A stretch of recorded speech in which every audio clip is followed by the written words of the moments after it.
Welcome back to another episode of Rock Boys Football. I am down here in the state of Florida. I got sunburn all over my body, a little bit of a different studio setup for the boys.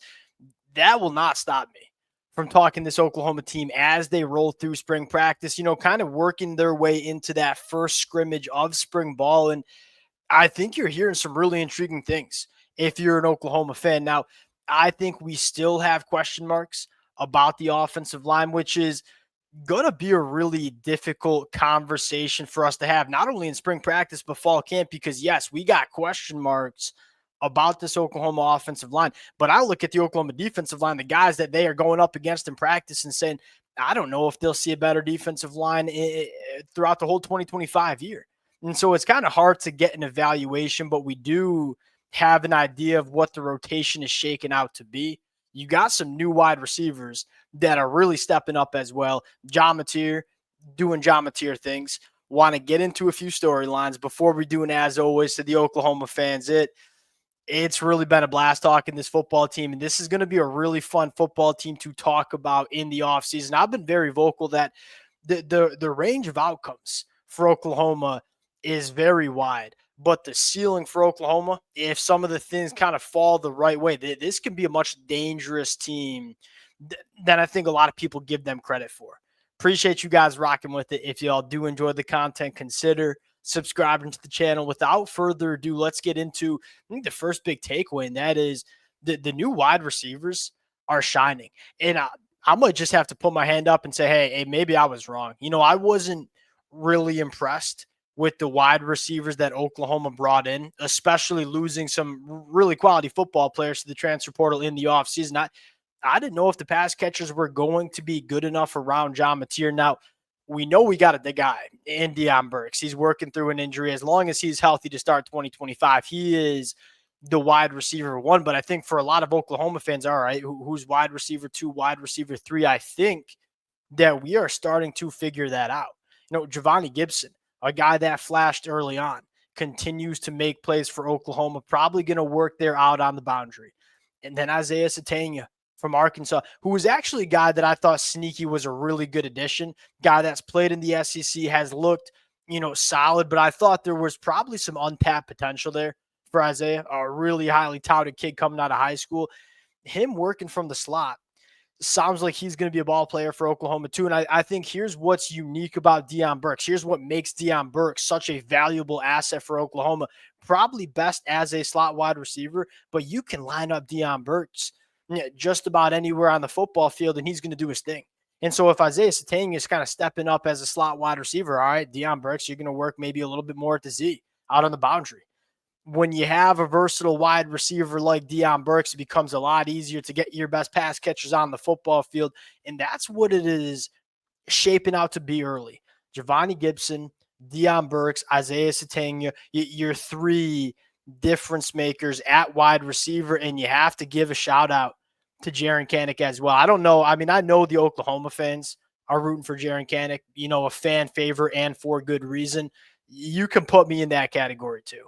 I mean, this is a guy that it didn't work at off-ball linebacker. He is going to make the transition, play tight end. Sounds like he's looking pretty dang good in spring practice doing so.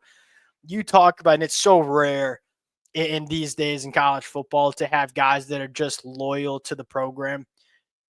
Jaren Kanak's one of those rare guys. And so Jaren Kanak, what he looks like at tight ends, I think going to be really fascinating for Oklahoma fans to follow as well.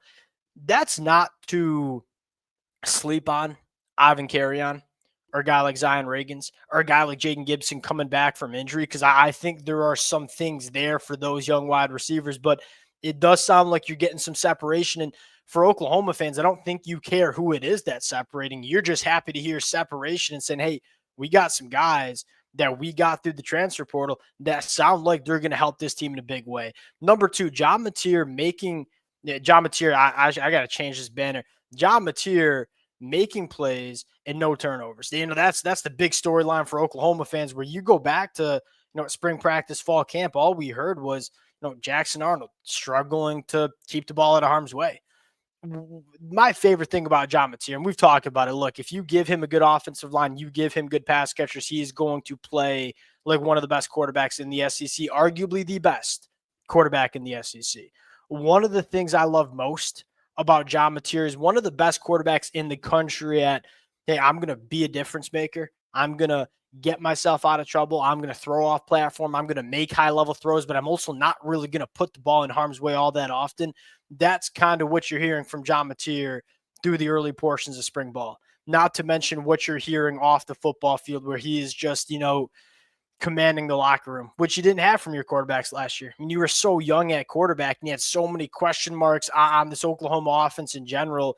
The combination of, all right, we got a lot of question marks in offense, specifically the offensive line, and we have a young quarterback that doesn't really command the offense all that well. It's kind of what gave Oklahoma so much trouble in 2024.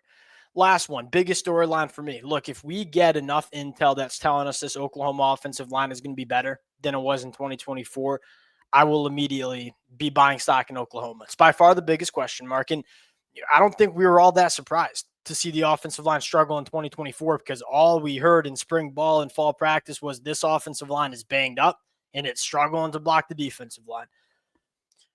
You're still working through some injuries, but you are kind of getting a sense of what the rotation is going to be, and that's what's on our screen. Jacob Sexton working at left. Derek Simmons, another guy that I might have been wrong on. The Oklahoma fans who've been rocking with the boys to the winter, I had my question marks about what Derek Simmons would be at the SEC level.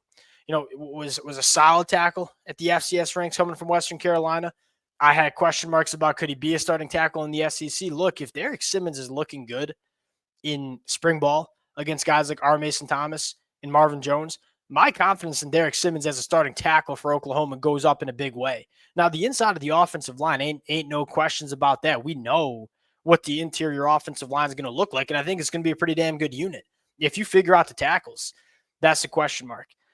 Michael Fasusi continues to be the name that I think all Oklahoma fans are excited to hear if he kind of emerges as not only a starting caliber tackle for Oklahoma, but can he be a quality starting tackle for the Oklahoma Sooners in 2025? Because if you get that, this team feels like they're off to the races.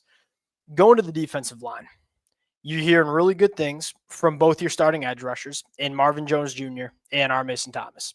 Not all that surprising. Has PJ Adebawore arrived? He has completely transformed his body after his first 2 years with the Oklahoma Sooners. Now, I think some Oklahoma fans, along with myself, were probably disappointed that we didn't see the massive year 2 step from a guy like PJ. As frustrating as that might be to me, PJ, I wouldn't say, let's phrase it the right way. I don't think you would or you should sell your stock on PJ, because we knew coming out of high school he was a developmental guy. Now, going into year 3, the body looks insane. And you talk about looking like an SEC front seven, PJ Adebawore is the first guy off the bus. You're hearing him start to put it together as a football player. This defensive line, if you get development from PJ Adebawore, if you get development from a guy like David Stone and Danny Okoye, this could be the best defensive line that you see in the country, because R. Mason Thomas probably should have gone to the NFL. Dominic Williams, NFL guy. Jaden Jackson, NFL guy. Grayson Hall, and again, the most underrated defensive lineman in the whole sport. You have a lot of known commodities. And then you have a couple of guys like David Stone and PJ who are looking the part from a body type standpoint. Look, if these two guys take that step going into year 2 and year 3 respectively, this defensive line is going to be such a problem for teams in the SEC. Last thing I want to talk about is you love what you're hearing from the off-ball linebackers. I think, I've been very vocal that, yes, I know Danny Stutzman is not on this football team anymore. I don't think the linebacker room is going to be a problem. You got a bunch of really talented dudes. You got one of the best coaches in terms of coaching linebackers in the country in Brent Venables. Linebacker play should be great, especially playing behind a defensive line that's dominant. The secondary, it's a banged-up secondary.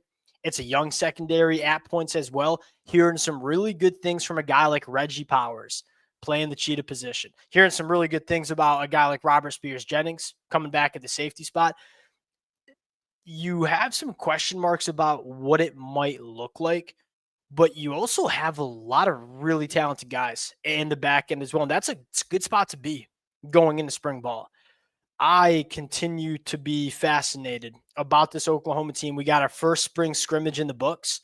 You're hearing some good things. I think the biggest takeaway I think all Oklahoma fans should have is you got an elevator at quarterback. Like this Oklahoma offense is inevitably going to get better because you have one of the best quarterbacks not in the league, but in the country going into 2025. Now it's about, hey, how good can this Oklahoma offense be provided this offensive line gets better in 2025. But you're hearing some good things out of guys like Derek Simmons, some of the new guys, which I think is massive for Oklahoma. We'll cut it there. Appreciate you guys rocking with it. Again, I apologize if you hopefully didn't hear any of the outside noise. We got some birds chirping in the background.